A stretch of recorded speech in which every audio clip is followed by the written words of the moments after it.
Il s'appelait Alexandre. Pas un mauvais dirigeant, juste un dirigeant fatigué. Chaque matin, il ouvrait sa boîte mail avec la même boule au ventre. Des dizaines de messages à trier, à reformuler, à transférer. Des relances clients écrites à la va-vite.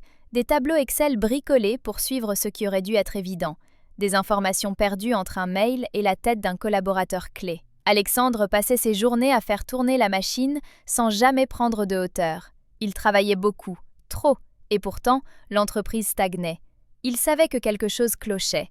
Trop de tâches répétitives, trop de frictions invisibles, trop de décisions prises sans visibilité. Il entendait parler d'intelligence artificielle partout et en était convaincu.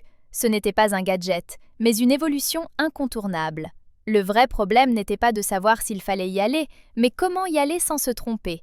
Il ne voulait ni une démo de plus, ni un outil de plus. Il voulait décider sur des faits.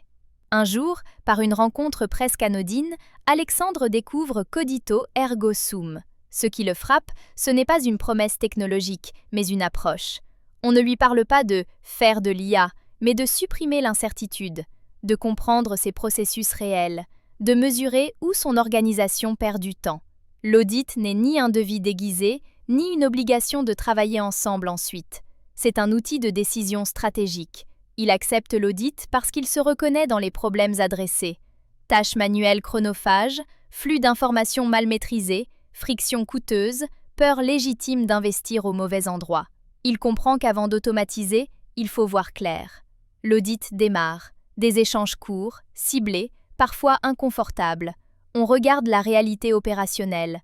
Comment l'information entre, circule, se transforme ou se perd. Les mails, les validations, les doubles saisies, les dépendances humaines critiques sont cartographiées. Le ressenti devient mesurable. Le temps perdu devient un coût. Puis viennent les scénarios, des options réalistes. Pour chaque levier, un avant, un après, des prérequis clairs, un coût estimé, un délai précis. Les ROI sont posés noir sur blanc. À la fin, Alexandre repart avec une feuille de route claire. Il sait quoi intégrer, dans quel ordre, pour quel budget, sur quel calendrier. Il sait aussi ce qu'il ne fera pas. Et surtout, la suite est évidente.